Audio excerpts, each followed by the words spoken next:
A lot of people, they think about being an official for, baseball or officiating basketball or whatever it is, and they think, oh, I don't know, I don't want to. The parents are pretty crazy, they can get pretty hostile. But you said it's not necessarily that bad, really, right? You got to think about it. You'll see a video on an umpire getting berated by parents. Right.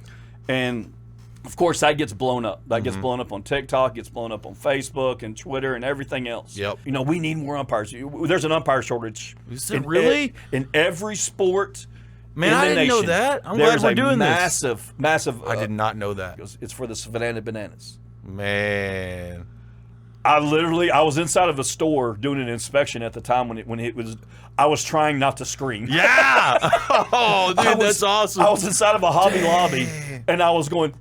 Just like trying not to scream. Yeah. The way that they do their games is they have the 4 main umpires. Okay. That do the inside the home plate first, second, and third. Yeah. They are paid professional umpires. Okay. What they do is they get volunteers to do the right field and left field. Oh, lines. I got you. And you go out there and I'm dancing. Dang. So you got to do that? Oh, absolutely. Really? I was out there dancing. I was. Yeah. I played crazy. the part. I had to. I actually wore a big American flag top hat. Yeah. I wore American flag Oh, suspenders. that's amazing. Yeah. So I got to have a little bit of fun. And the funny part was they told us in between pitches. You dance, go wild, do whatever you want to. But when that pitcher starts his motion to pitch, you got to lock because it's still a real game. Yeah, okay. I signed I don't know how many autographs. Wow, and I took little foam baseballs with me, and I was throwing them into the crowd. Yeah. And what do you aspire to do? I want to go up to the Division II level. That's as high as I want to go to. Cool. I don't. Yeah. To get to the Division I level, you really have to put in a lot more time. Like it's got to be your life. It pretty much does. So every official out there, we want to get the play right. Right. We want to do that. At first, when they started doing all this video replay, everybody didn't like it. Well, it's going to show me up. Yeah, it does a little bit. But you know what? You get better at it. One of our local officials who officiates both baseball and volleyball got to officiate a banana ball game. Pretty awesome. You got to hear this story. And if you've ever thought about getting into officiating with any sport in the Concho Valley, this is your episode to watch. Ladies and gentlemen, this is my friend, Mr. Craig Kolls. We rise, we inspire. Forged by fire, turn the pressure into power. For real. Feels burn. Yeah, we rise, we inspire. Forged by fire. Turn the pressure into power. For real. Boom, and we're back, guys. Back in the studio, we got another special guest. So this one today is Mr. Craig Kolls. Craig, thank you so much for coming in. Absolutely. Thank you for having me. Absolutely. So this is going to be fun, guys. So Craig's been officiating sports in the Concho Valley in West Texas for quite some time. We're talking volleyball, basketball, baseball, and in particular, you had the opportunity to officiate a banana ball game, right? That's right, I did. I got to officiate 3 games. Oh, you did? Yes, sir. Where were they at? They were up in the Midland over the 4th of July weekend. So Okay. I got to do all 3 games while they were in Midland. That's awesome. Was it for the Savannah Bananas or which teams? It was the Party Animals and the Texas Tailgaters were playing that particular game. So Okay. So we're going to get into that. That'll be cool. But tell us just a little background. So where are you from originally? You already told me, but tell us where you're from and kind of just look into that camera and give them your elevator pitch, where you're from and what you do. There we go. So I'm originally from a small town outside of Beaumont, Texas, around the Louisiana border called Silsbee, Texas. About 6,000 people in it. At the age of 10, my mom moved us out here to San Angelo. So stayed here in San Angelo, graduated from Central. Played every sport there was that up until that point. Went to ASU for a few years. That didn't quite work out. Had a lot of fun, but didn't quite work out. So I joined the military, and the funny part, military was you join the military to see the world, and I actually was stationed at Goodfellow. Are you serious? Yeah. So you join the military to see the world, and I got to see my back door. I was stationed at Goodfellow for 5 years, and except for about 6 months, I did get to go to Saudi Arabia for 6 months during my time in the military. And then kind of after I got out of the military, I kind of moved around a little bit, went to Dallas for a little while, went down to San Antonio for a little while, lived in Austin for a little while, made my way back up to Odessa for a few years, and Great people in Odessa, but I got out of there as fast as I could. Except for, luckily, I got to bring my beautiful wife with me. Nice. And then finally moved back to San Angelo, and I work for a company that we do fire sprinkler and fire alarm inspections and repair. That's what I do as my full-time job. Okay. My officiating, I started back when I was in college. Okay. There's a funny story behind that one too, but of how I got started. Yeah. And did officiating for about 10 years. Took that 15 years off for a little bit, then got back. When I moved back to San Angelo, ran into a great friend of mine, Randy Herndon, who is a baseball umpire with me. Ran into him at a Roses one day, and he said, "Hey, we're about to start the season. Come out." And so I got back into it about 9 years ago and been going full force ever since. Nice. So, man, that's awesome. Yep. Yeah. So, how did you get into officiating? Tell us that story. There was an incredible man by the name of Jelly Rowe, and Jelly was over in the intramural program. Okay. He was also an incredible volleyball official. Okay. Well, Jelly had a rule back when you're in intramurals that if you got kicked out of a game, you had to referee 3 games to get back into that sport. Interesting. Okay. And so, of course, I was a hothead back then, as most 18-year-old kids are. Yeah. And, I got kicked out of a volleyball match, and so Jelly made me officiate 3 games, and I went into his office and kind of put my head down, tail between my legs a little bit, and said, "All right, I really enjoyed officiating." Oh, yeah? And so he got me into the volleyball chapter that year, so that was 1993. I started with the volleyball chapter, then right after that I did basketball. Yeah. Got right into basketball, and of course baseball is my first love anyway. So Yeah. did baseball. I did all that up while I was in when I was in college and in the military. I did that for about 10 years. Yeah, So okay. that's how I got started into it. That's awesome, man. So yeah, it was Very one of those cool. one of those that argued with them enough that they made me do it, and Yeah. I fell in love with it. Yeah, that's awesome. All right, guys, you're going to have to tune into the episode. We're going to get into banana ball, some other great stuff, including parents and officiating, how that can get a little hostile at times, but maybe not what you think. So you'll have to tune in. We'll go ahead and cut the live. You went to Air Force, I guess, Correct. huh? Yeah. So how was your experience in the military? It was absolutely incredible. Yeah? I loved it. Matter of fact, to this day, well, I guess I have 2 really just my best friends. Yeah. But one of them was a guy I actually met here at Goodfellow. And that was in '97 when I met him. Yeah. And he is now a fire chief up in the Panhandle. Cool. And so I keep in touch with him quite often. Yeah. But I had a great time. I had great guys with me while I was in the military. Got to meet a lot of incredible people. The fire chief is actually still around, so I still run into him every now and then. So you were, they call it fire dogs, I think, right? Yes. Yeah, so that's what you did? Yeah, I was a firefighter in the military for 5 years. Man, I know a lot of people who've done that. Yep. That's crazy, yeah. Well, and out here in San Angelo, because of the fire school, Oh, okay. I mean, the Lewis F. Garland Fire School, that you're going to run into a lot of firefighters. I see, okay, that's Because why. every military person, whatever branch they're in, this is where they get trained at. That's is at right. Goodfellow. Okay. And so it's one of the largest fire schools in the nation. Yeah. And so I went to fire. I knew I was going to go to fire school here. I mean, that was my job going into the Air Force. Yeah. I didn't think I was going to get stationed here, but I got Right. lucky enough, and the station assignments came out, I traded with the guy that got here, so I got to stay here. Yeah. And like I said, I was at Goodfellow for 5 years, including I was actually stationed at Goodfellow during 9/11. Wow. Interesting. So yeah, that was a scary day for me. Yeah. We didn't know what was going to happen to us, but Yeah. so I stayed here at Goodfellow as a firefighter that entire time. I got to go spend 6 months, a little over 6 months in Saudi Arabia. Yeah, how was that? It was hot. Yeah. But it was funny because our plane was, half of us were from Texas, different bases in Texas. The other half were from Fairbanks, Alaska. Oh, wow. You could spot the guy. We landed at Prince Sultan Air Base in Saudi Arabia on July 3rd Yeah. in '99. And you could spot the guys from Alaska in about 2 days. They were bet, as yeah. red as a lobster, and the rest of us were fine. Yeah. There were some scary moments. We Yeah. had a couple of real hairy situations where we had one about a bomb that was being brought on base Okay. of a guy that we knew.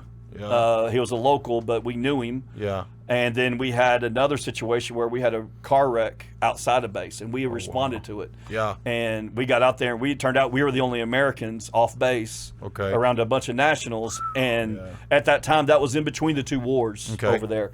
So the tensions were extremely high. Yep.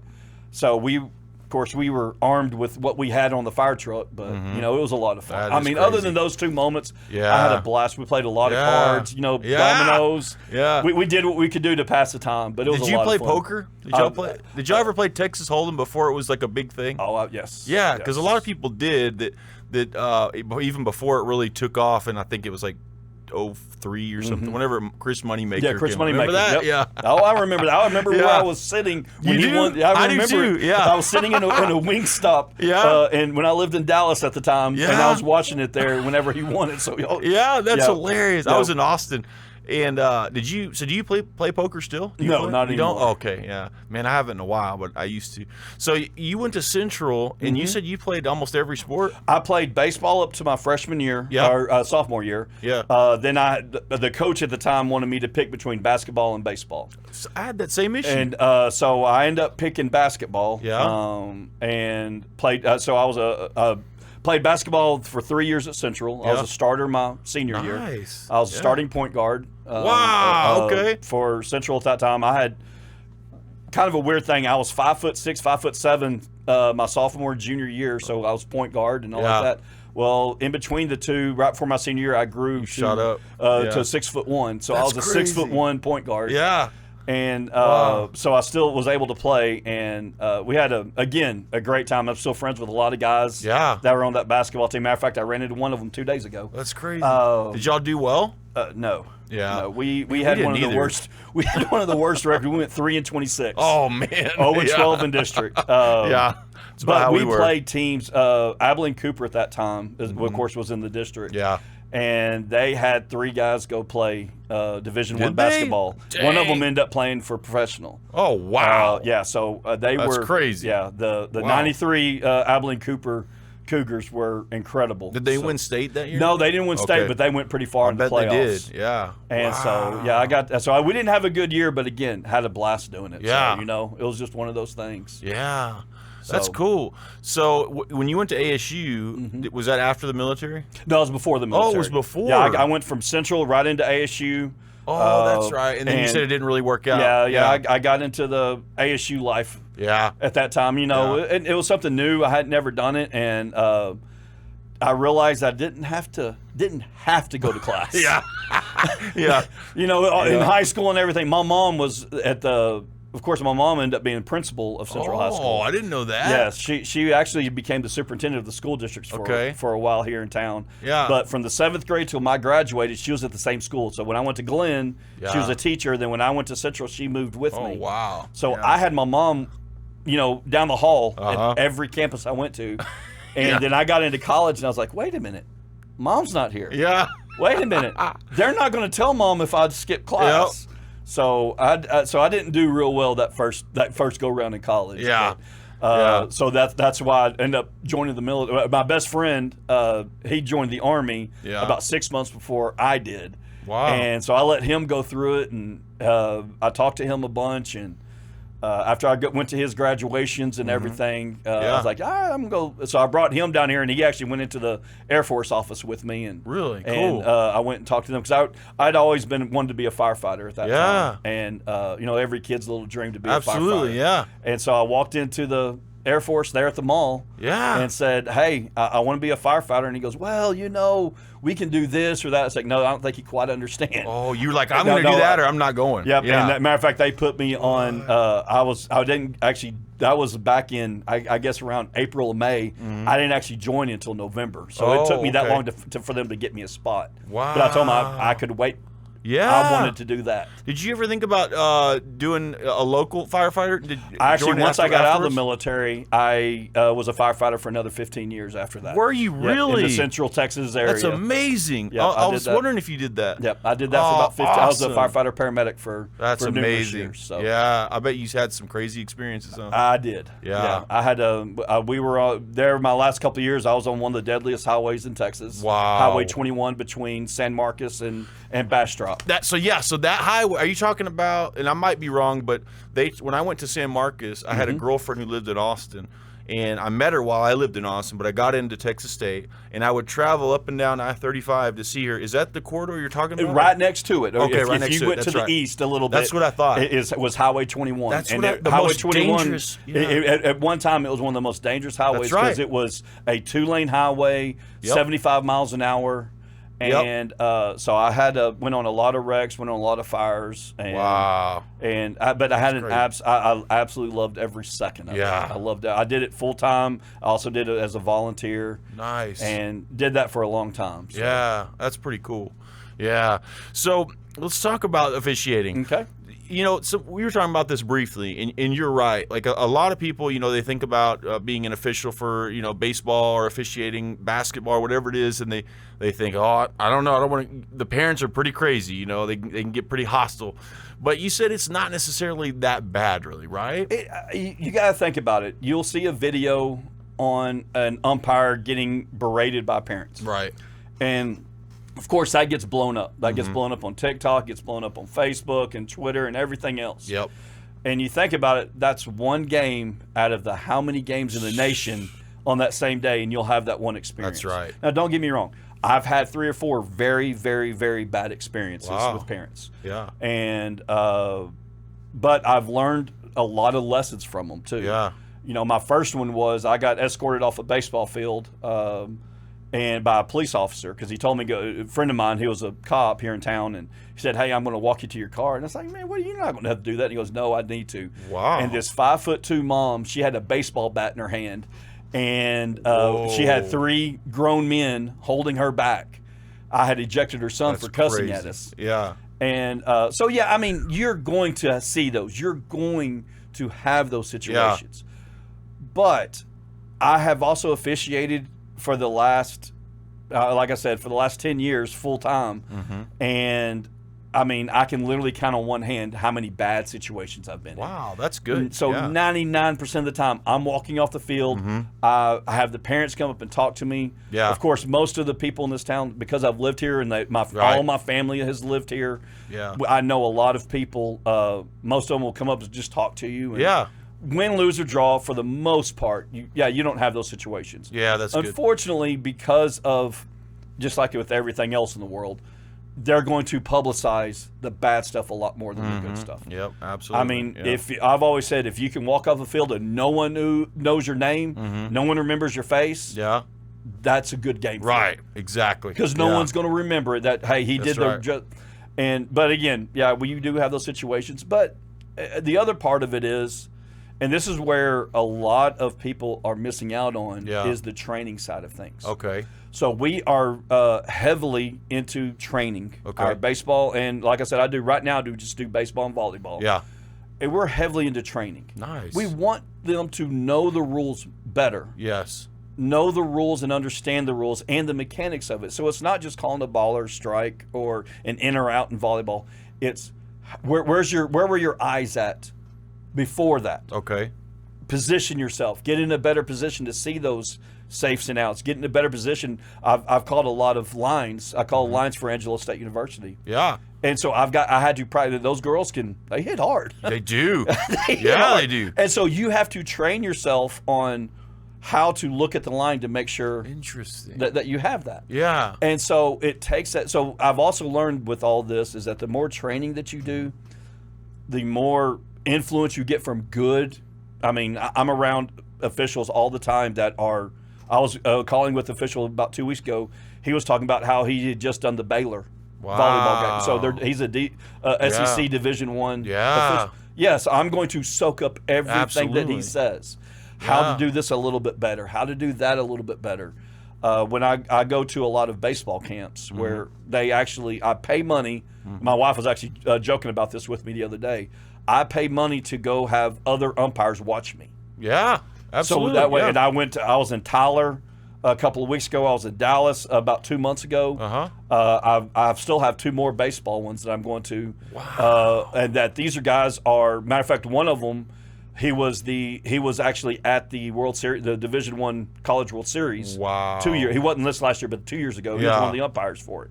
So these are the kind of guys I want to be around to learn more about it. The guys that when I was in Tyler, multiple of them were College World Series for Division II level. Yep. They Division I. Most of them are former Major League umpires. Wow. And so those Yeah. are the guys that I like to be around Yeah. and listen to learn from. Absolutely. Yeah. When you get around that, you start learning more about the sport, learning better positions.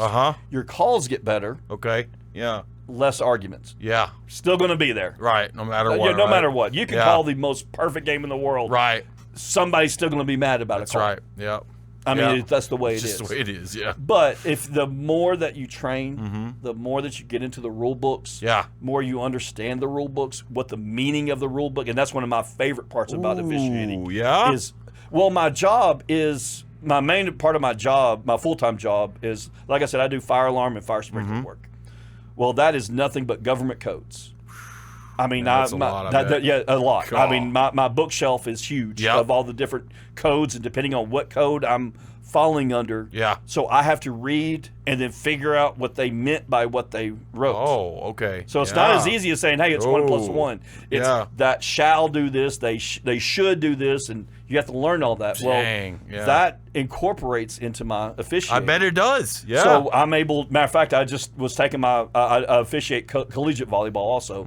And matter of fact, this morning I took my collegiate volleyball test. yeah. Was it hard? Yeah, it wasn't as hard as I thought it would be. Interesting. But I mean, I did real well on it. I was really Yeah, surprised nice. I did well on it. Yeah. But again, you're sitting there reading the rule, and you're going, okay, what did they mean by that? Right. And yeah. so that's one of my favorite parts about officiating is getting into the rule man. book, reading Yeah. it, trying to figure out where it came from, where it's going, Yeah. and then have to interpret that with a play that's happening right in front of you. Man, that's like a lifetime learning process. It seems like Absolutely. almost. And Yeah, as it I is. said, Yeah. most guys, for them to, when they become really good, now there's the exceptions. There's those kids out there that I've called with. I called with one to San Antonio a couple of years ago, and man, he was like 21, and I was blown by how good Really? he did. Yes. I was like, Is that, do you attribute that to some kind of natural talent or I just think putting in the work? he put in the work. Yeah.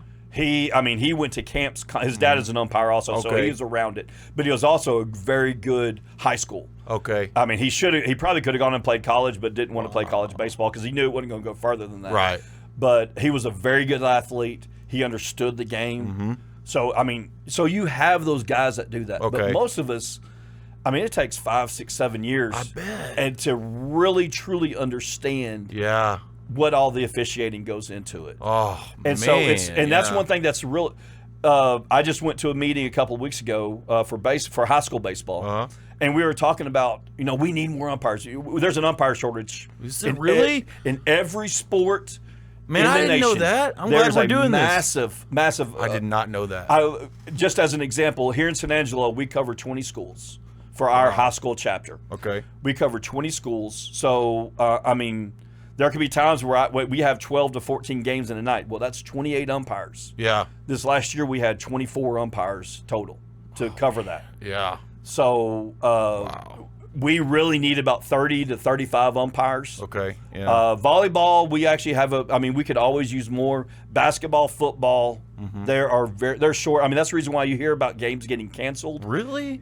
We've had games, football Yeah. games that get moved to Thursday nights instead of Friday nights because they don't have enough officials to do Yeah. that. So yeah, there's an umpires and referee shortage throughout the nation in Yeah. every sport, soccer, volleyball, basketball, baseball, everything. We could always use more. Why do you think that is? Do you know? Well, the biggest one is people get into it, and that's where I was going with that. Was Yeah. a couple of weeks ago when I went to my meeting, the number of new officials that we have in baseball throughout the state was actually a pretty good number. Yeah.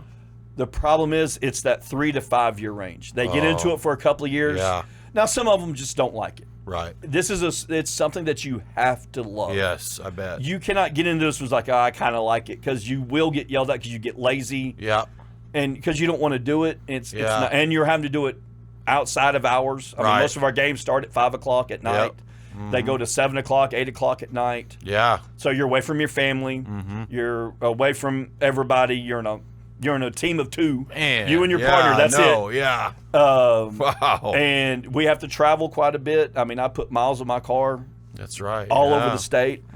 And so a lot of those guys get into it, and girls, they get into it, and they they just don't love it. That makes sense. And so they'll do it for a year or two, and then if they don't fall into it, they quit. So the number of officials that from the 3 to 5 year range is the ones that we're really trying to target. I see. Yeah. Well, part of that is getting them better, getting them better faster. Yeah. And the other part is, unfortunately, with a brand new official, I'm not going to put them on a wall baseball game. Right. Exactly. You know, I mean, you're talking about a 2-time state champion over the last couple of years. They are a high level. Yep. Central and Lakeview around here, both incredible teams. Yeah.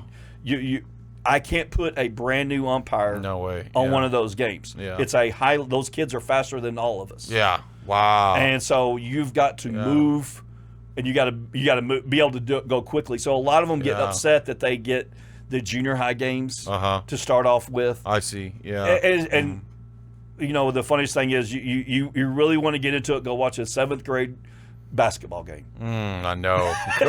Or a 7th grade volleyball. I mean, and I love them. And like I told you earlier, I'm one of those guys that I can sit and watch. Yeah.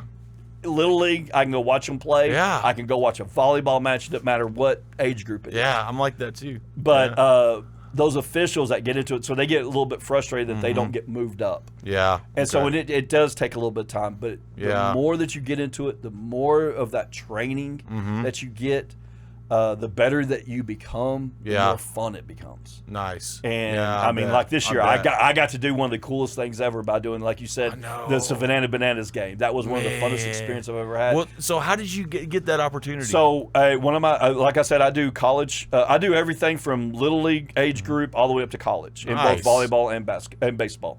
Wow. Okay. And so one of my college signers, Doug McClure, he's out of Oklahoma. He does a lot of the colleges around this area, so I work for him. Yeah. And he called me up one day to talk to me. And, we were talking for about 30 minutes, and he was asking me to do this and that. And then he looked at me and goes, "Hey, well, I've got 3 games in Midland I need you to do." And I said, "Okay." And he says, "But you don't get paid for them."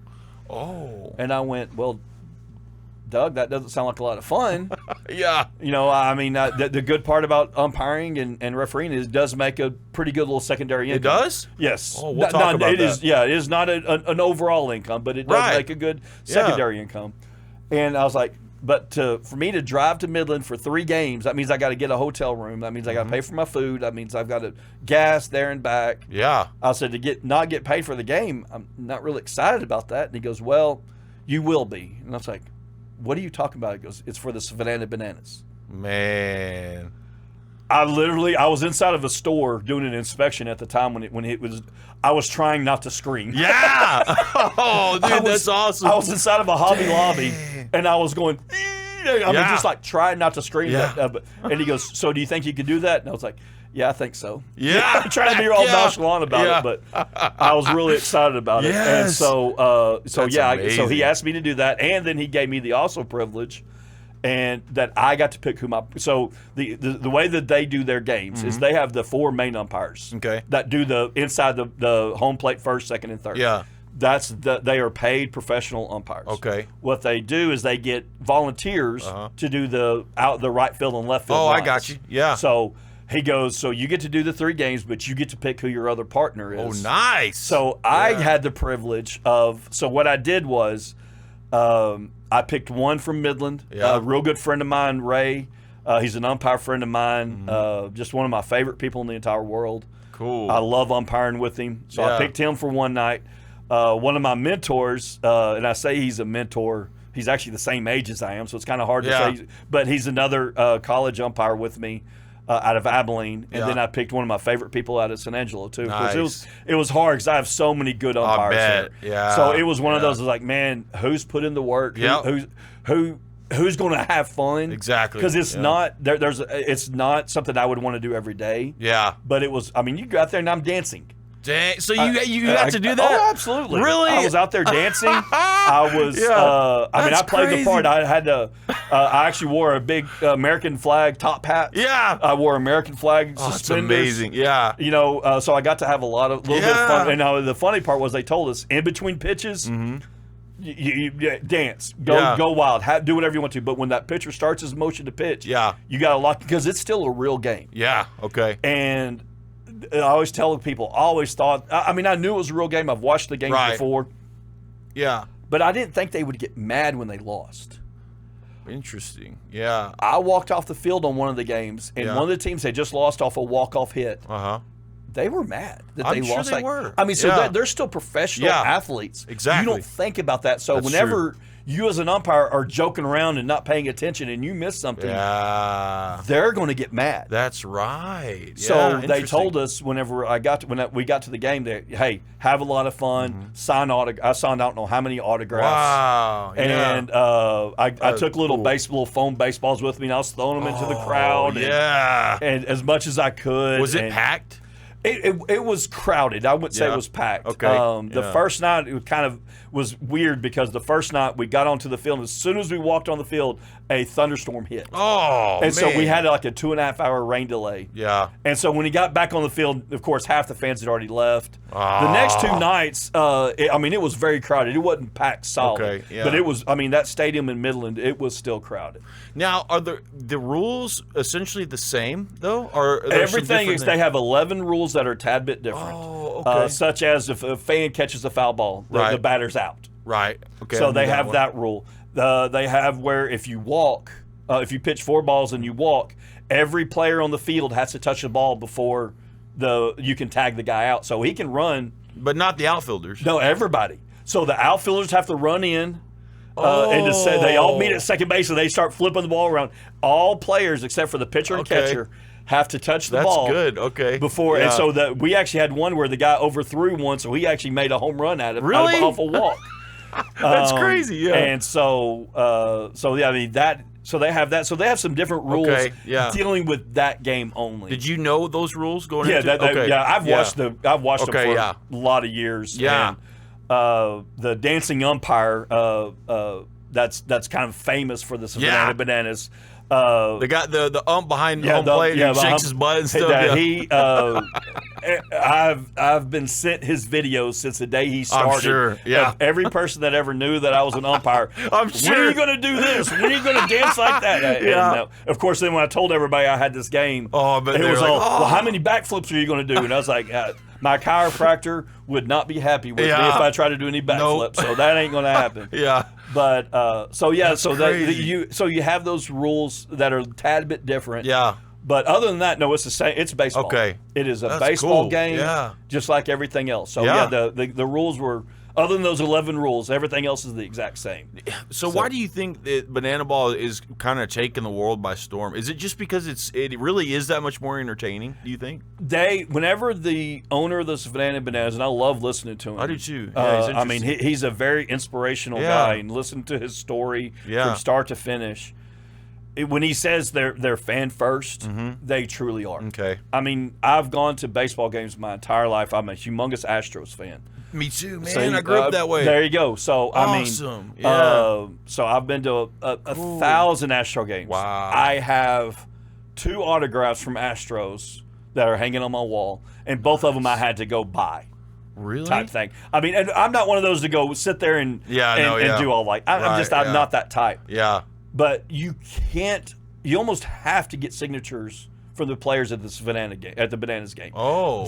Before the game, all of them are out there. Okay. After the game, they spent 2 or 3 hours after the game. They will sign until every fan is happy. Wow. That's part of it. Okay. I think that the fact that they're, and baseball, and I'm also a big old style baseball. Nice. I'm the Pete Rose. I love that. Nolan Ryan's. Heck yeah. Those are the guys that I grew up with. Yeah. That's awesome. But seeing something totally different, where one of the plays that they had where they literally had the left fielder, he was singing, his band was behind him. So 2 guitar players and a drum player, this was on the field while the game was going on. What? And the player is singing, and over the microphone. A ball was hit to him, and he's running, still singing, catches the ball, throws the ball in, and doesn't miss a beat. That's crazy. And so that's cool. It's something that you just don't see. No, yeah. And so it's a lot of fun. Okay, it's a lot of. It's more of a. It's a circus with a baseball game in the middle of it. Nice. There's a lot of true baseball people that don't like it because I was going to ask you that. Yeah, like purists and stuff. Those purists that they just don't like it because they think it's kind of making a mockery of the game. Yeah, a little bit. Yeah, but you got to take it as what it is. Right. Yeah. What did the guy? I forget who it was. Maybe it was the commissioner. Something he said it was the most ridiculous thing he's ever seen in his life, and he said, "And I love it." Yeah. Exactly. Yeah. As a baseball passionate person. Yeah. The first time I saw it, I was like, "Oh, this is the Harlem Globetrotters. Yeah, They're going to make it a joke. Yeah. This is all fake." Right. And I was like, "This will last a year." That's what I thought. When you get into it and you realize those guys are still throwing 90 miles an hour. The pitchers are. Man. I mean, there was a the game that I was on, there was a guy that just got cut from a AAA team. Yeah. And he actually, this is one way for him to get back into it, is I that didn't he's know still that. pitching against professional guys. Man, that's good. And so this is just another avenue for them to play. Interesting. And now, because of the way the Bananas do it, they're on YouTube for free, so everybody in the world can watch them. Yeah. So that's just another way of being seen. Yeah. And so it's there's a lot of guys that don't like it, but there's most of us that just absolutely love it. That's great. That's cool. Like I said, wouldn't want to go to every single game. Right. Yeah. Same It's here. like, okay. Yeah. But getting out there and having a little bit of fun, and watching. I've actually got tickets to go watch them again in Arlington in September, which I'm still trying to get onto the field somehow. I haven't quite figured out how to do that yet. Nice. But I still want to go to them every once in a while. I still watch their highlight reels. Same here. And that type of thing. That's cool. Yeah. So that's the difference with it all. And it's bringing back a Sandlot atmosphere. Nice. Yeah. With a lot of baseball people. Travel baseball and this high school and collegiate baseball. I mean, and they're serious games. Super serious, yeah. They're serious games, and kids are trying to make their way up and trying to improve. I mean, we have guys come from San Angelo, multiple of them that are playing in the major leagues now. Man, I mean, so they take it seriously. So this is just a way to, all right, let's have a little bit of fun. Yeah, exactly. And as an umpire, I'm the same way. I'm trying to take my profession. I take it seriously. Yeah. I get on the field, and it's not laughing, joking. It's time to lock in. I get on the Bananas field, and I locked in between pitches. But, I mean, at one point, I had a guy bring me a hot dog. I was literally eating a hot dog on the field. There's a picture of me. My wife took a picture of me. That's awesome. Of me eating a hot dog, and in between pitches, I'd have to put it in my shirt pocket. And I'm like, what am I doing? Yeah, that's hilarious. But it was still just an absolute blast. I love that. Yeah. So what a cool experience. It really was. And I told my signer that does this, I told him, I was like, man, I would do it in a heartbeat. Yeah. I'd do it in a heartbeat again. Yeah. I would love to do it again. Absolutely. And I got to meet some great umpires. Oh, yeah.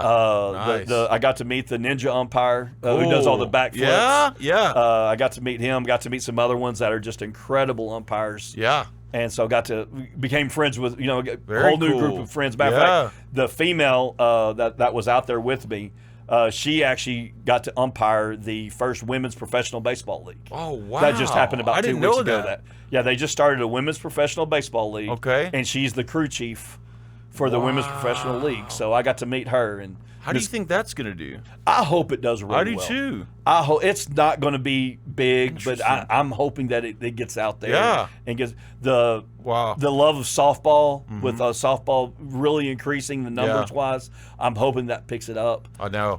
That'd be cool. I'm rooting for it. Yeah, and, me too. Cool. I hope they continue to grow for sure. Yeah. So, well, what about just to shift a little? When I grew up, I played. For Northern Little League, and it was the first time we had won. I played for Rex Cotton, who had a team, and Roger Hertz was my coach, and we were pretty good, man. And our All-Star team went to regionals or something. It was the first time in a long time. And then we got kind of serious. This was right before Coach Brooks came to town, and we had select baseball that was semi-serious back then. We're talking mid-'90s, though. Right. And, it was serious, though, back then even. But now, since especially with ASU doing really well and going to the World Series and stuff like that, and with West Texas Elite being here, it's even scaled up more. It has. So I was going to ask you that. Have you seen that in San Angelo in particular, where it's really scaled up even higher with West Texas Elite and ASU and all that? Absolutely. The level of ball play. Absolutely. Yeah. The level of ball play, and not just that. I'm going to expand it a tad bit more. Yeah. With Coach Wallington at ASU volleyball. Yeah. I mean, they've won national championships. They make it up to the Final Four a couple of years ago. The football team, nationally ranked. That's right. ASU football team. The basketball program, both men's and women's, are very successful. Yeah. All of that's a big part of it. The travel squads, the elite, the hooks. There's a few others here and around town that gives them that opportunity. Yeah. The little leagues around here, like you said, Northern Little League, Western Little League, all of those teams, Lakeview, all of those little leagues out there are getting better and better. Nice. I wanted to know that. Cool. We actually had an umpire this year. He made it all the way to sectional, so he made it to. He got to call the state little league. Awesome. And then he made it to the next round after that. Cool. He's really hoping to get to the World Series for the Little League. I mean, that's his goal. Yeah. And I was having a dinner with him the other night, and I told him how jealous I was of him. I know. That was one of my goals at one time. I was going to ask you if you'd ever done that. I got to do the Little League state a couple of years ago. Oh, that was cool. It was a great experience. And but yeah, he got to go even one step above that, and he's hoping to be at the World Series level for the Little League here in the next couple of years. Nice. And so, I mean, with all these sports here in town, the bad thing is like the Metroplex areas, the San Antonios, Austins. Can we compete with them? It's going to be hard. Man. It's going to be hard. And the reason why is we have a limited amount of resources around. I mean, you have Wall, you have, the Centrals, the Lakeviews. Cristoval has their schools are really picking it up. Nice. El Dorado has a lot of good years. Sonora, all those teams have really picked it up over the last couple of years. But the high level, the 6A, 5A level of competition, the Houstons and Dallases and San Antonios, there's just a lot more chances for them to be around. Just like with everything else, when you're around better, you're going to be better. That's right. Yeah. And I remember Coach Schneers, who coached at Wall. I remember talking to him the year they won state.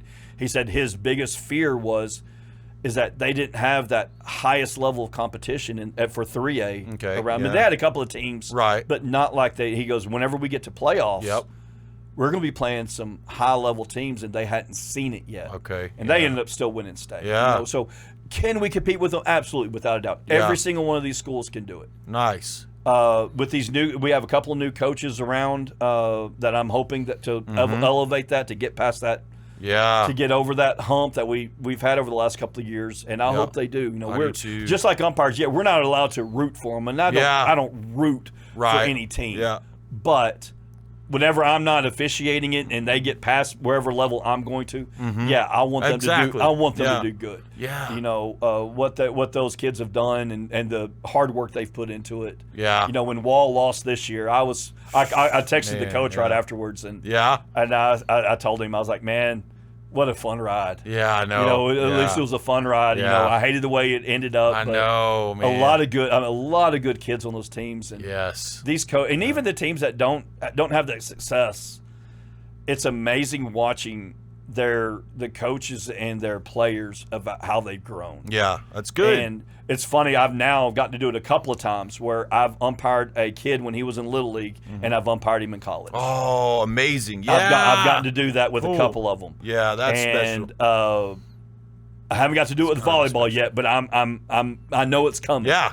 But I've got to do it with baseball a few times, and one of them I've done two of the brothers, and it's a lot of fun. Yeah, it's a lot of fun getting out there and seeing. Man, I remember you when you played it. Matter of fact, they were from Northern Little League. Oh, I remember watching you at Northern Little League, and now I'm getting to watch you at McMurray or Howard Payne or all those schools like that. So there's a lot of benefit to it. So Yes, I mean every year we have kids making it to the collegiate level from this area. That's so great to They're hear. making it to Yeah. the D1, D2 levels. Yeah. So absolutely we can do it. That's amazing. Is it going to be a tough ride? It absolutely is. Yeah, for sure. Yeah, it absolutely sure. is because the competition in the Houston, Dallas is monstrous. It And sure even in the is. small schools that are in that metroplex, Yeah. they're still able to play against those teams.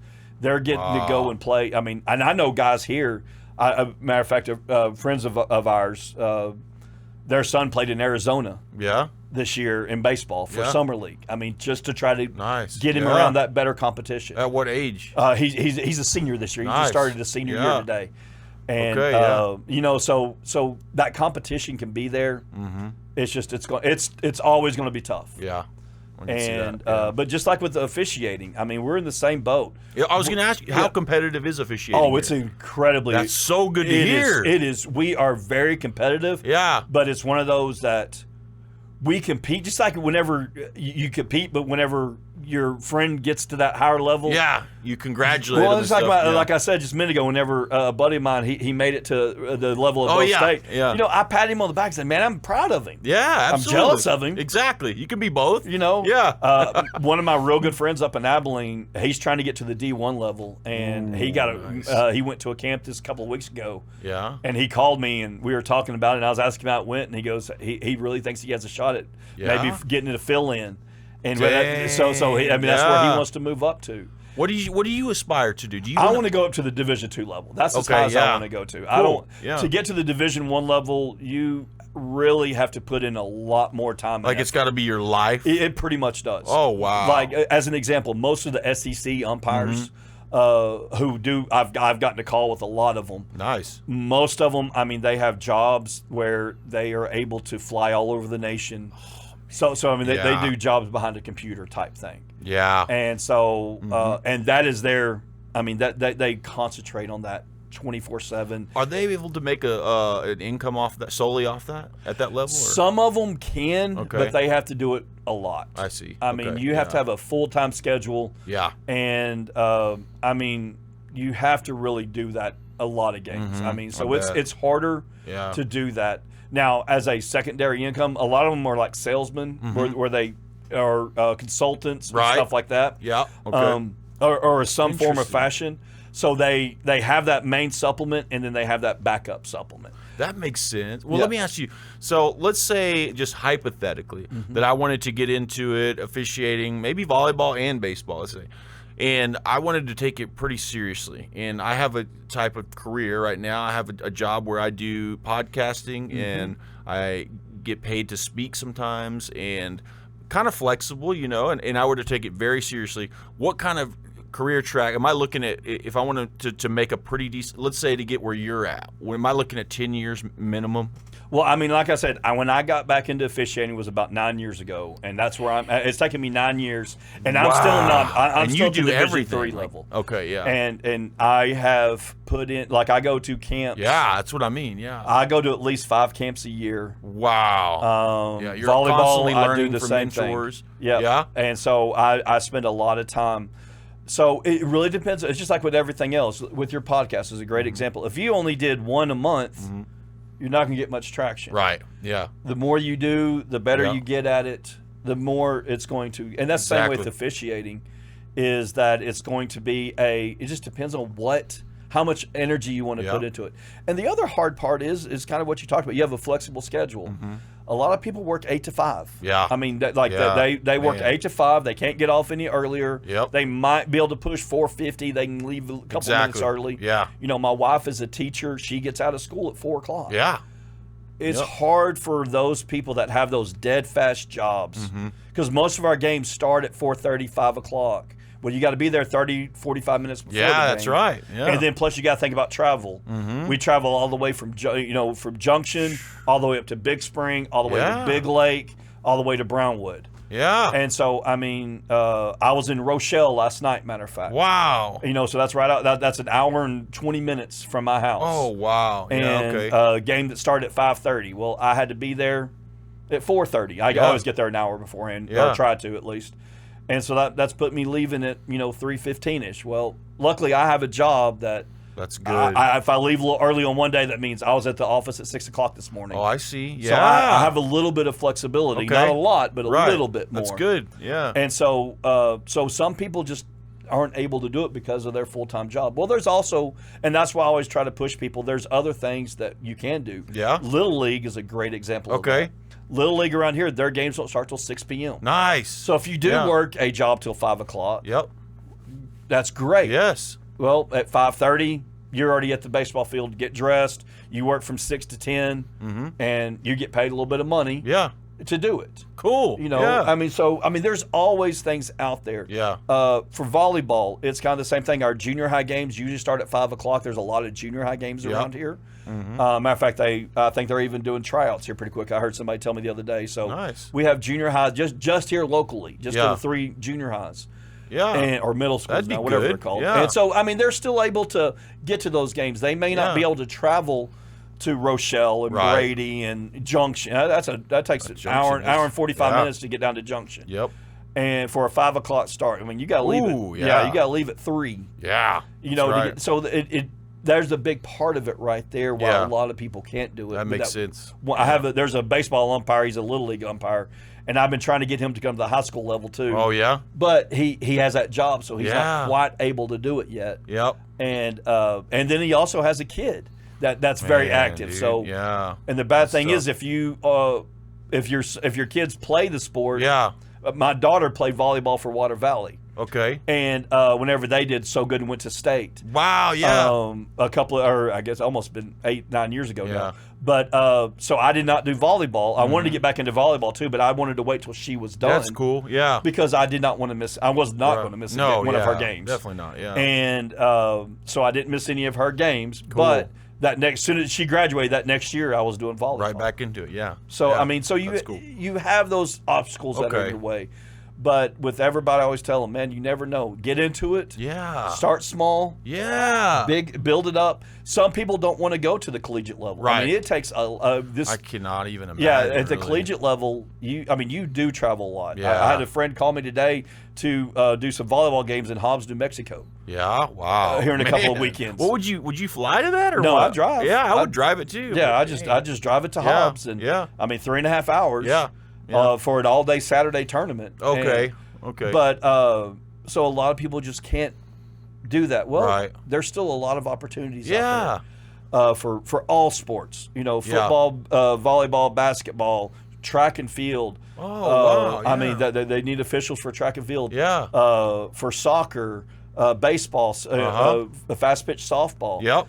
Then we Yep. get into the whole thing. There's even rec sports around here with the city rec Whoa, leagues. that's right. I've done this slow pitch softball out at Have Bell you? Street. Yeah. Oh, I've done numerous of those games. Yeah. One of my best friends in the world, matter of fact, a guy I played basketball with, is kind of one of the big wigs over there with that. Okay. Yeah. And so, so you have those opportunities to get Yeah. into. So you have to kind of find your little I see. area that you love. Yeah, I see. You have to kind of find to make sure it fits in with family life, and all like that. And then you absolutely have to love it. Yeah. Because you're getting paid.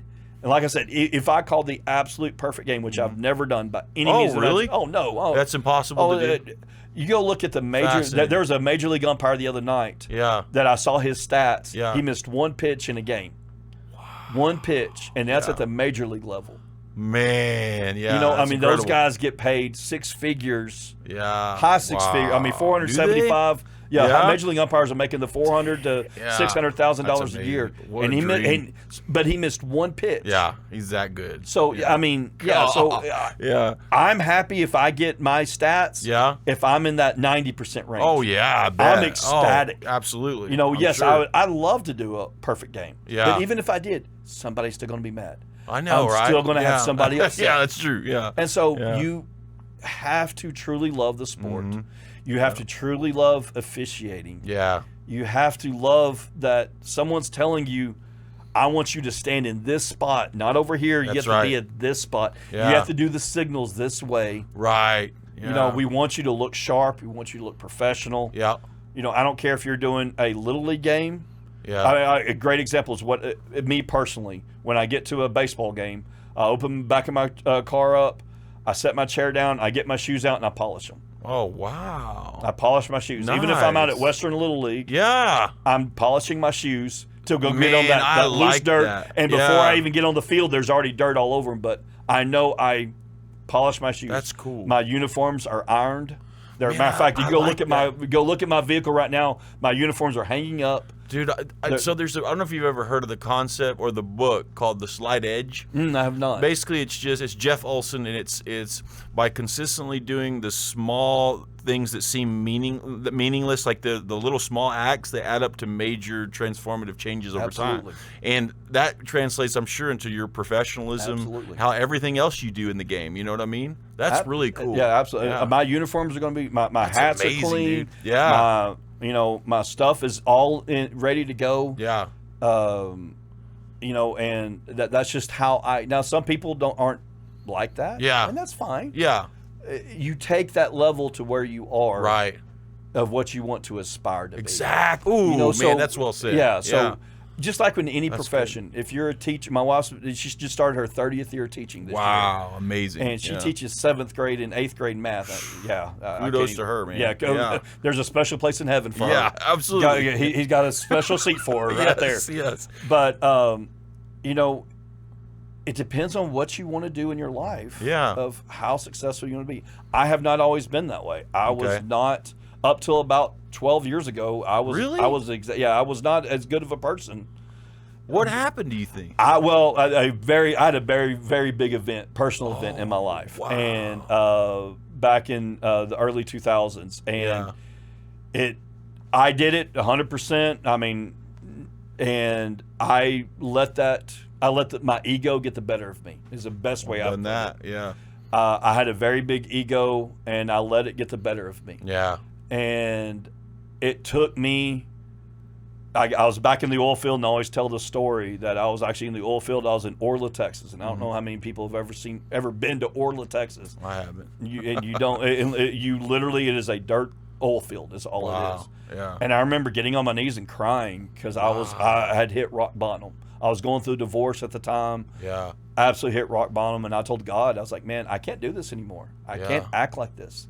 I can't be like this anymore. I've got to change. Yeah. And so I've done my best over the last 12 years to truly transform my life. Man. And some of that right there is what got me to where I am now. Yeah. Is I haven't been perfect by any means. Right. I have messed up. I have made mistakes. My ego still comes out in me every Right. now and then. I have Yeah. to catch myself. Sometimes my wife catches me. Yeah. Hey, back off a little Yeah. Man, I have that bit. But issue. yeah, I mean, and it's just my personality. Yeah.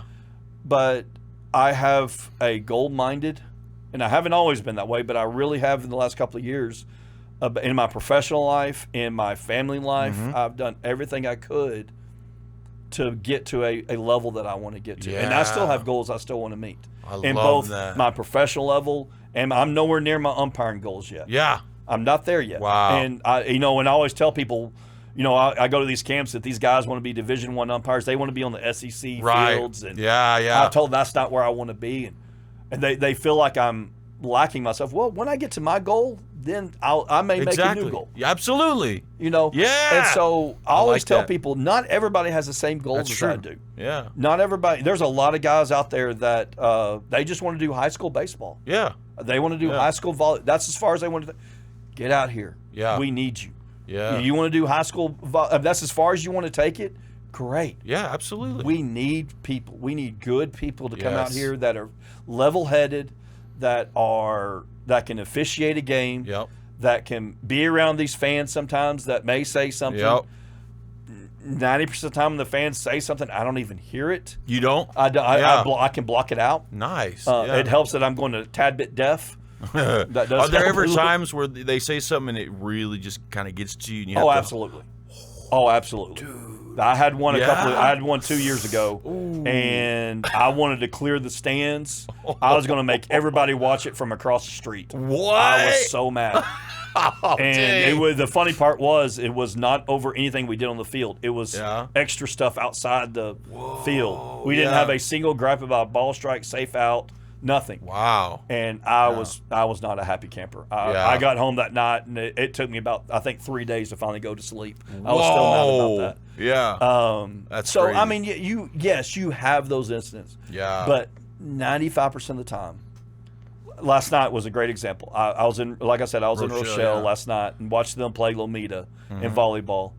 And the funniest thing was, the coach from Lomita, every time a girl did something good, she was jumping up and down. She was their biggest cheerleader. Yeah. She was, I mean, just jumping up and down and all like that. So seeing that is what is like, all right, this is fun. Yeah, exactly, right. This is fun. That's cool. You know, this isn't that's cool. This isn't a SEC volleyball match. Right. This is a 1A volleyball. But I still, me and my partner, we took it seriously. Yeah.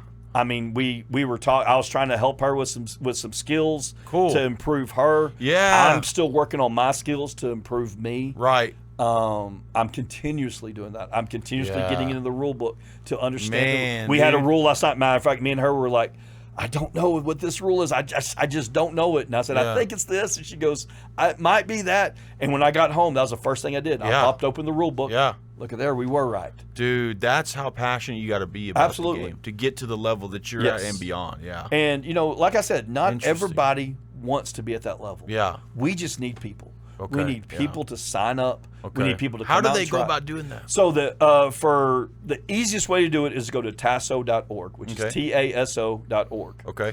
TASO is the Texas Association of Sports Officials. Okay. They are the kind of the overall organization that all high school chapters have to report to. Okay. Yeah. Okay. So if you want to do any UIL or TAPS, which is like Cornerstone is TAPS, it's the private school. If you want to do those games, you pretty much have to be a member of TASO. Get into that. Find a sport that you're interested in. They cover 7 sports total. Okay. No matter where you are, no matter if you're in Abilene, Odessa, Midland, San Antonio, Beaumont, Silsbee. I've actually got to meet umpires from Silsbee. Nice. One of my favorite things to do. But no matter where you are, sign up to it. Even if you're not wanting to do the high school level, you want to do the local level, go watch a game. Yeah. And then go grab the umpires or the referees right afterwards. Say, hey, how do I sign up? That's a great idea. Yeah. How do I sign up? Yeah. Who do I need to talk to? Cool. The Little League here in town, the district administrator and the umpire in charge are local people. They've been here forever. They can get a hold of them, give them their name and number. Yeah. Find those sports. Go up to the YMCA whenever the kids are playing. Yeah. And say, hey, how do I become an official? Okay. How do I do it? Just talk to those guys because they've done it. That's the easiest way. That's a great advice. And to get into it. But like right now, we've already started our volleyball season, so it's kind of a little bit late to get started on volleyball for high school volleyball. Okay. We're already 2 weeks into the season now. Yeah. But coming up, and football season has already started. But basketball season, they're going to start having their meetings. I think usually they start meeting around mid-October, 1st of October to mid-October. You want to get into basketball. Okay. Great time. If you want to get into baseball, matter of fact, we are doing. There's a tournament here in San Angelo for baseball coming up in mid-September that we're looking for umpires for that. Nice. So I mean, even if it's something I might want to do this, find out. You can contact me.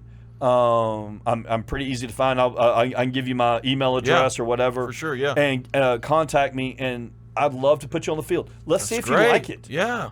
It's a great time because these are 8U to 14U. It's a travel baseball tournament that we're going to be in charge of.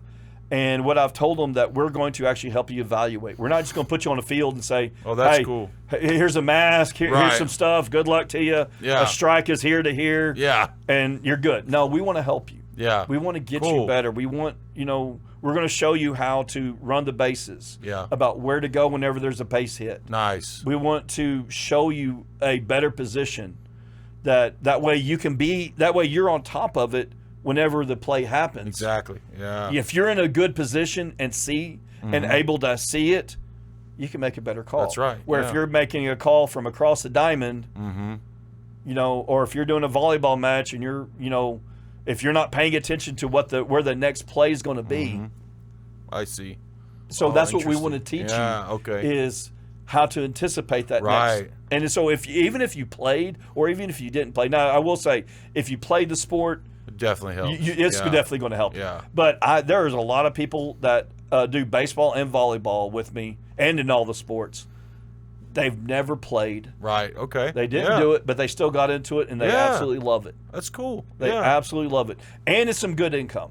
I mean, But that's what I want to ask you. A few rapid fire questions. How much can you make right out of the gates? Let's say with baseball. baseball, for a varsity game, you're going to make, I think, $90 or $80 or $90. We just got a raise this year.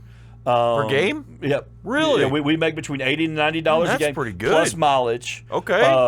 Local is $20 to go. For me to go to Central's baseball field, which literally takes me 4 minutes to drive to Central's baseball field, I get paid $20 you do? just for the travel. Wow. Okay. So we have rings that we get paid for. Okay. So inside of 20 miles is $20. Then it gets a little bit bigger, 35 and 50. So like me going to Rochelle last night was $50.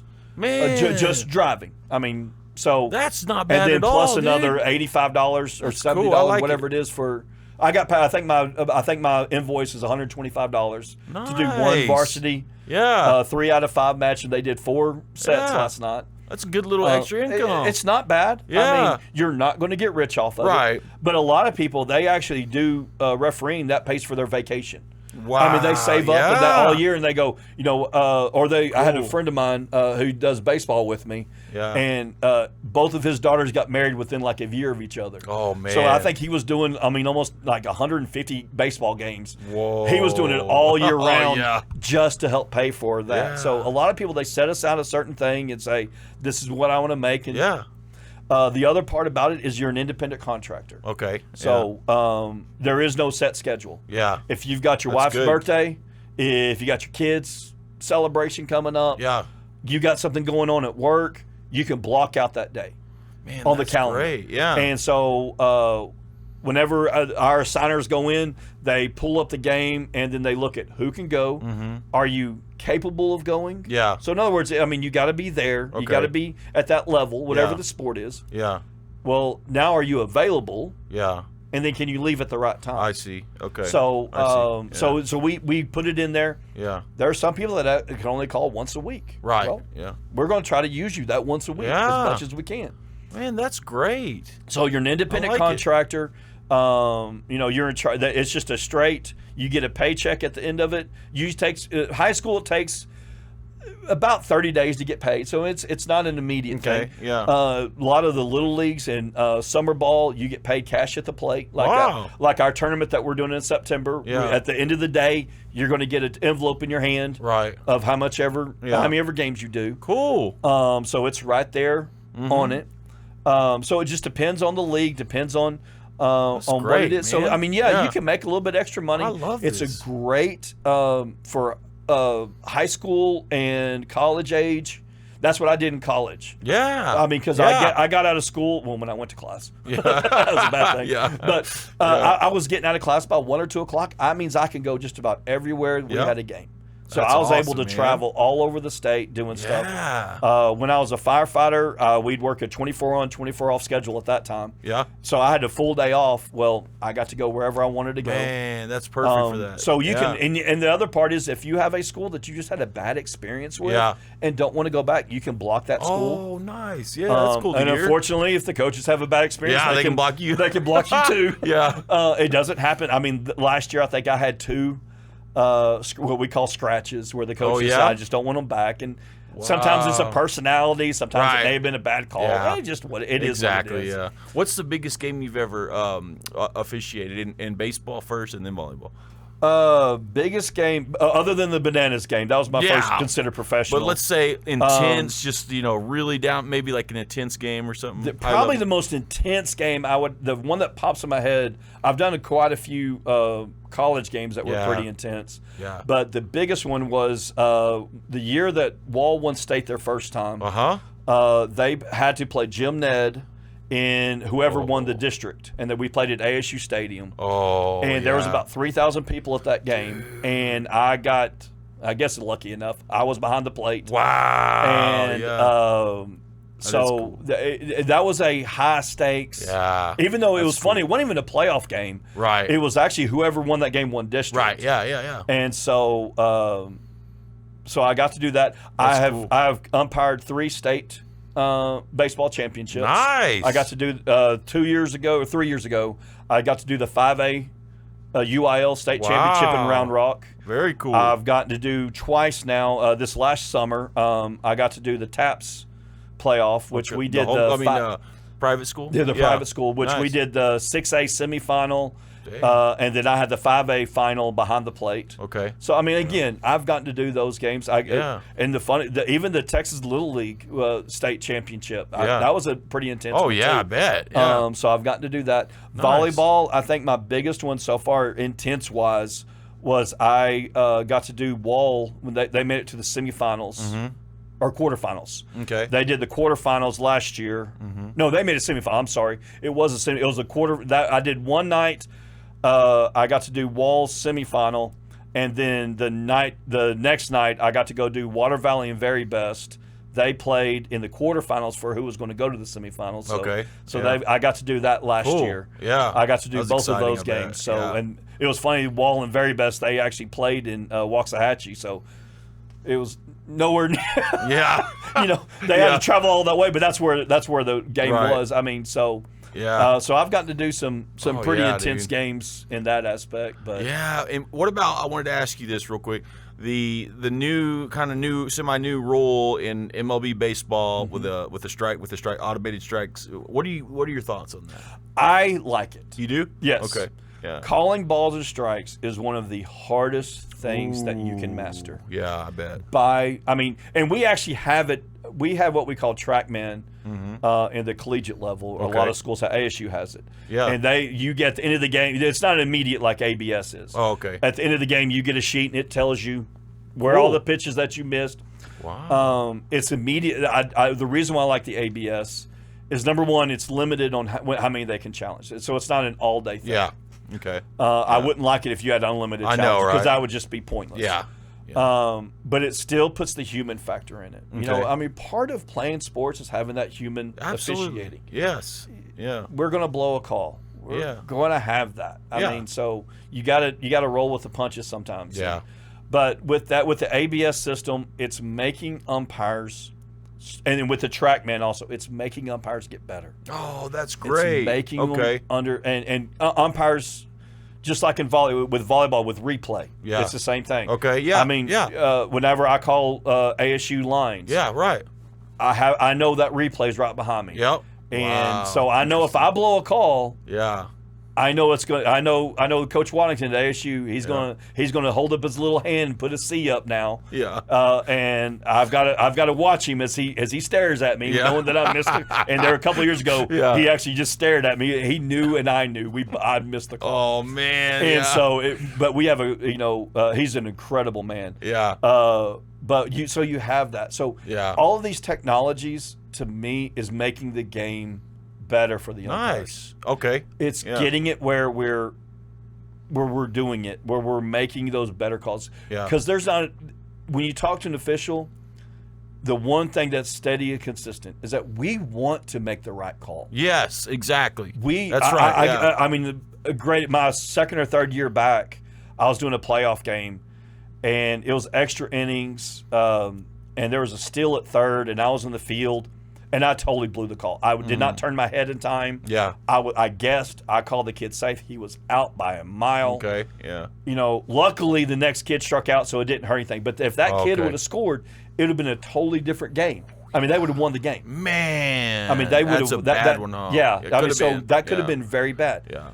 And I mean, we were talking. That's almost 9 years ago now, and I still remember every aspect of that play. I know exactly what happened. I know exactly what I did wrong. Right.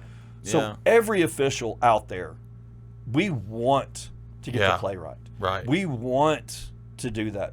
At first, when they started doing all this video replay, everybody didn't like it. Well, it's going to show me up. Yeah, it does a little bit. But you know what? You get better at it. Yeah. I like that you said that. Yeah. You get better of watching. You get better of learning how to sit still and keep your eyes focused on what's going on. Okay. Yeah. And you know, the biggest thing is you can't. There's times you'll be on a volleyball match and you're just like, okay, Yeah. oh, okay, and then all of a sudden you'll do this, like, wait a minute, the ball's not there. Where's it at? Oh, crud, I just really? missed something. Yeah. And Interesting. Yeah. so you get into those where you get last couple days, you get lazy in it, Yeah. and you catch yourself, and Okay. you want those less and less. Yeah. Just like Okay. just like when we played sports, and Right. you said you played, I played. Yeah. You know, I wanted to be a little bit better that next game. That's exactly right. And that's yeah. why I am in volleyball Nice. and baseball. I want to Yeah. be a little bit better this time than I was last time.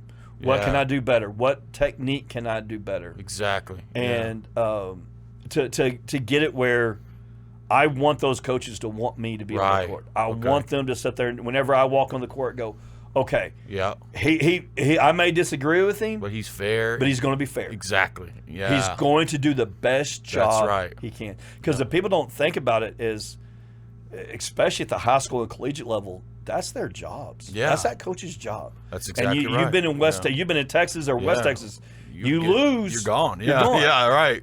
The You big know? deal. And Yeah. so that's right. there's a good chance that you could affect someone That's right. else's employment. It's By, crazy. if you're not paying attention, Yeah. if you're not doing it. So almost every official out there will tell you, we want the call right. Yeah. We want having that ABS, having that Right. video replay. Yeah. I would love it if they could bring it down to the lower, but it's so right. expensive. I bet. I can't. Yeah. yeah, it's it crazy, is I bet. horribly expensive Yeah. to do that. But I would love it if we had video replay Yeah. at the high school level. Right. Yeah. I would love it. That would be great. Because you know what? If we are a little bit out of position, we can still get the call right. Yeah. It doesn't bother me whenever I have, and I've been overturned a couple of times on video replay for in different Interesting. sports. Yeah. Yeah. Yeah. And it doesn't bother me. Yeah, exactly, right? Yeah. I always get back. I always ask them, how bad was it? Oh, it was close. Or Yeah. oh no, you missed that Yeah. one. Okay. Well, Yeah, fair what enough, can I do yeah. to get better? Exactly, dude. Yeah. I So love that. so that's the big one. That's cool. And lastly, what are 3 things that you're genuinely grateful for right now in your life? I always ask everybody that. My number one thing is God. Oh, I love it. My, Yeah, me too. without a doubt. I Nice. mean, I would not be sitting in this chair talking to you today. I would not be in the job my full-time job. I would not have the wife that I have right now. If it wasn't for God and His forgiveness. Yes. Cool. I was actually talking about this the other day. 2 Corinthians 5:17. Therefore, I'm a new man in Christ. The old is gone, the new has come. Is my favorite verse. And Man, I love that. the reason why I love it, it doesn't say you get 3 strikes. It doesn't say Yeah, that. right, yeah. It doesn't say, Yeah, right. all right, Craig, I'm going to give you 3 chances in life. Yeah. The third one, you're done. Right. Because I wouldn't have made it to this spot if know, right? God only gave me that. Same here. Yeah. So, you know, with my life and things that I have done and things I have messed up horribly bad, family, profession, life, umpiring, officiating, decisions, everything. If it weren't for God, I wouldn't be here. Yes, sir. Number 2 is my family, to include wife number 1, mom number 2. Nice. Yeah. They're my heroes. Cool. I mean, without a doubt. Yeah. My mom, she took 3 kids. She was a widow. My father passed away when I was 9. Wow. Took 3 kids, took a chance, moved out to West Texas. She was a teacher. Wow. And she was goal-oriented. She kept us in church. She kept us in school. Yes. She didn't kill us, which I'm still kind of surprised about. Yeah. Between me and my brother. Yeah. She probably should have. Yeah. But she didn't. Yeah. And we are now my brothers and sisters are all very successul in our that's personal great. life. Yeah. And without her, without my grandmother, being right there with us, without my grandmothers, I shouldn't say my grandmother. Okay, I have one yeah. grandmother that's still alive. And, Nice. Yeah. here in town. And without her love of God, Oh, without man, yeah. without she was actually her and my grandfather actually opened one of the churches, or one of the 41st wow. members of one of the churches here in town, the one I'm still a Amazing. member of now. Really? Oh, that's And, cool. So I'm cool. one of those things. So that family is very big. Yeah. We've got a large family. My mom got remarried, and I gained 2 brothers out of it. Oh, cool. And so Yeah. there's 5 of us kids now. Yeah. And I'm me and my brothers, even my stepbrothers. I mean, I don't even call them stepbrothers. They're my Really? brothers. That They're- is a blessing, dude. I That's mean, cool. I call my matter of fact, I was talking to my brother Brian just a couple of nights ago, and it was one of those, hey, what are you doing? I'm just sitting here eating dinner. Why? Hey, I just wanted to check in on you. Type Really? Thing. Yeah. Man, that's And cool. So Yeah. my aunts and uncles, cousins, we went to a wedding this summer of my cousin's daughter. You know, and most people don't even know who their cousin's kids are. Right, yeah. And we went all the way to out of the country, some beach somewhere. Another Wow. real long story with that Yeah. one, but I always joke with my wife that she took me to a beach. There's beaches in Texas, but hey, Yeah. that's where we went. Yeah. But you know, I mean, we have a very close knit. When we have a family reunion, I mean, it's 90 people. Oh, And man, you're so- lucky. That's cool. And, I'm incredible. And That's even really my neat. mom's side of the family, who I don't get to see often out in the out still that live in East Texas, I still keep up with them. That's I still, really cool. you know, Facebook, and that's one thing I love about social media. I is know, me too. Having that, I'm able to keep up with my cousins. Yeah. Keep up with them. Still give them a hard time. Yeah. You know, we make fun Yeah. of each other more than anything. Yeah. So yeah, God, my family, and then in all honesty, the job I have right now, Yeah. my full-time job. Cool. I got in kind of a bad situation about a year ago and didn't really know what I was going to do. And yeah. the company, I applied for this company, and he called me, my boss called me the next day and said, hey, I'm going to be in town tomorrow. Let's go have lunch. And they're actually based out of Lubbock. And so they gave me an opportunity to open up my own business, my own Yeah, satellite you're office. yeah, in San Angelo. Wow.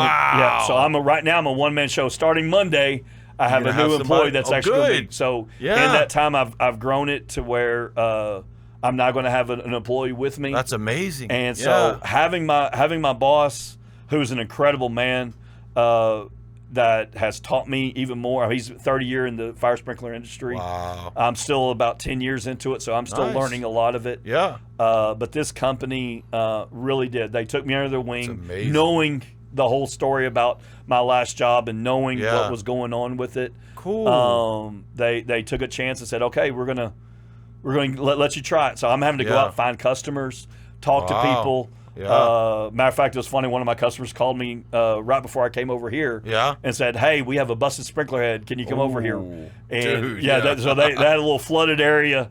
So I got over there, was able to fix it real quick for them. Yeah. But you know, developing those relationships, Yeah. developing that has been an absolute blessing. I mean, Yeah. I was unemployed a year ago and didn't know what. I mean, not many people hire a 50-year-old I know, right? that's Yeah. unemployed. And Wow, man, yeah. they took me under their wing and have given me the freedom to pretty much do what I need to do to make it successful. Now, Yeah. I've also worked my tail off. for Yeah, it. I mean, it's absolutely, not like yeah. they just gave it to me. Exactly, yeah. He told me, he goes, we're going to try it for a couple months, see if it happens. Yeah. You know, I even told my wife, well, let's try it and see what happens. Exactly, right? He was You up know, in if the it air. doesn't work, you know, Yeah. in a couple of months, at least I got a couple of months out of it. But Yeah. I was able to move into an office now. I got it. I got some. So You must have been hustling for sure. I Yeah. am, and I'm still hustling. That's good. I'm Yeah. still hustling. Yes. You know. Yeah. So with that, and then also my career, my officiating Yeah. has been. I mean, I've gotten to. I have a second family now. Yeah. You know, That's I mean, those amazing. are my brothers and sisters out Yep. there. That's you know, cool. I love every single one of them, even the ones I disagree with. Yeah. You know, and we come from all political backgrounds. That's exactly right. All yeah. different, ethnical black backgrounds. We come where different religious backgrounds. Some of Yeah. them. I mean, everybody knows that my religion. I don't hide it. Yeah. Some people That's just amazing. absolutely do not, and that's fine. Yeah, exactly. I love them. I love every that, single dude. one of them. I Yeah. love every. I would be on the field or a volleyball court every day of the week if I could with them. Man. And yeah. I mean, they're incredible people. They have the passion that I do. I'm just one of many in this area yeah. that have the passion. Yeah. I mean, I'm usually the loudest one. Yeah. yeah. But I am just one of many. I Yeah. mean, every single one of those people that are out there on the baseball, from the 13-year-olds that do little league. Right. Yeah. I mean, we have Even 13 those guys, yeah. even those guys. I want them. Cool. I want to mold them up. And Yeah. we had a kid just a couple of years ago that he started when he was 15. He actually was the youngest kid to ever do the Little League State Nice. series, and he Yeah. was 17 when he did it. Oh, that's And cool. he got to do dude. the state Little League series.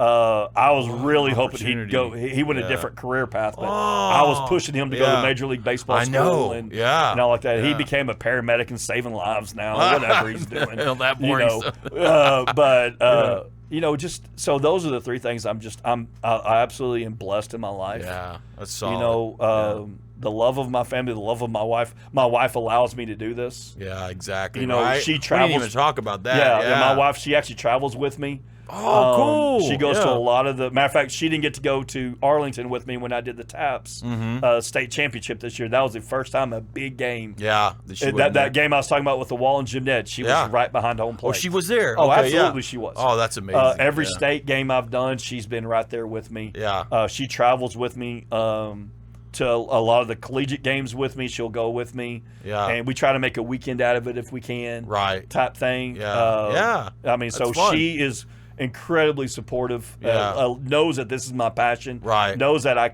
do not sit well, so I've got to stay busy. Yeah. And so she absolutely loves it. But yeah, those are my. I would say those are my 3 things. It's amazing. This was wonderful. Thank you, Craig Kolls. This was awesome, brother. Yeah. Yes. And let me just say one more, quick thing. If someone does want to get involved with it, if you can't figure out where to go, if you will email me at txrck12@yahoo.com. Okay, I'll put that on the screen as you said it. Okay. txrck12@yahoo.com. Email me. I will at least. I may not be able to help you, but I will find who does. Okay. Yeah. So perfect. I will figure out if you want to do fast pitch softball. I know the president of that chapter. Perfect, the man. Basketball. Yeah. I know who they are. But any of those things, I'd love to help anybody get involved with this sport. Okay. Grow it to as big as you want it or as little as you want it. We want people out there to help us. Okay. Absolutely. All right, guys, you heard it here. We'll see you next time. Catch you on the next one. Take We care. rise, we inspire. Forged by fire, turn the pressure into power. For real.